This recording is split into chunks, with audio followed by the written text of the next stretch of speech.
Hola amigos aprendices del español, ¿qué tal? ¿Cómo estáis? Espero que estéis súper bien, que os estéis encontrando súper bien. Yo estoy muy bien, muchas gracias. Bueno, ya me dejo de tonterías. Salut mes amis apprentis de l'espagnol, comment allez-vous? J'espère que bien, bienvenue dans cette leçon 4 de l'e-book gratuit que vous pouvez télécharger dans la description. Donc la leçon numéro 4 qui va être sur les possessifs. Donc un article possessif, qu'est-ce que c'est? Donc là, ça c'est toute la partie un petit peu grammaire, donc voilà. On va essayer de la passer vite fait afin que vous compreniez. Donc les possessifs, qu'est-ce que c'est? Bah alors c'est tout, c'est moi, ton, mon, ton, son. Vous voyez, donc ça c'est en français. Donc en français, ce serait donc les formes atones, ce serait mi, mi libro, tu libro, su libro, nuestro libro, vuestro libro, su libro, ok? Ou mis libros, tus libros, sus libros, nuestros libros, etc. Ok? Sinon, il y a aussi les formes accentuées. Donc, el libro mío, el libro tuyo, el libro suyo, el libro nuestro, el libro vuestro, el libro suyo.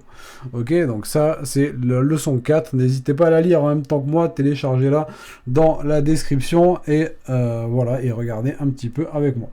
Donc, on accorde le possessif qu'avec l'objet possédé et non avec le possédeur. Donc, comme je vous ai dit, su libro. Donc, son livre, ok? Sus libros, donc ses livres. Seul le contexte peut déterminer le possesseur. Même remarque quand sus s'applique aux pronoms usted et ustedes. Okay. Alors, la forme mio est utilisable comme adjectif. Donc, un primo suyo, okay, comme je vous avais dit dans l'exemple, el libro mio, el libro tuyo, bon, c'est pareil pour el primo, le cousin. D'accord? Un primo suyo, donc un de ses cousins. Hijo mio, c'est mon fils. Ok? Alors, comme pronom, alors, mi madre y la suya eran amigas, ok? Ma mère et la sienne étaient amies.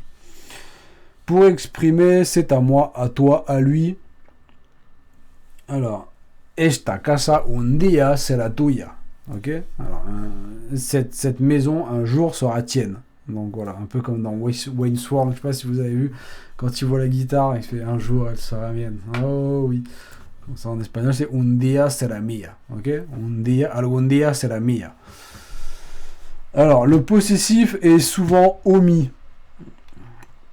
Cogió el coche, hein, donc il prit la voiture.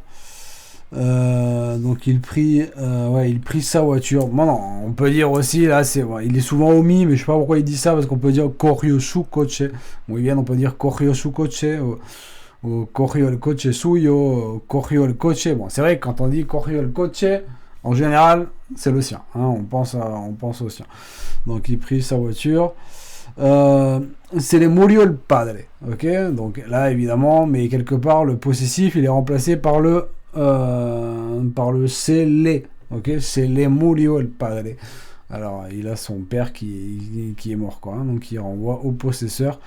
Non, sinon, se puso el abrigo. El abrigo. Se puso el abrigo. Ok, il s'est mis le manteau. D'accord. Donc, c'est possessif remplacé par une forme réfléchie. Donc, c'est vrai que là, on ne dit pas se puso el abrigo suyo. Hein, on dit se puso el abrigo. Donc, ça, c'est vrai que. Ouais, mais bon, on pense quand même, enfin, en général, se subió el coche. Se puso el abrigo. Là, en général, c'est vrai que c'est celui de la personne qui fait l'action, quoi. Voilà mes amis, donc ça c'était la leçon 4 sur les possessifs. Bienvenue, on se retrouve de suite pour la leçon 5, mes amis, qui va être super cool. Hasta ahora amigos, ciao ciao. Diasco.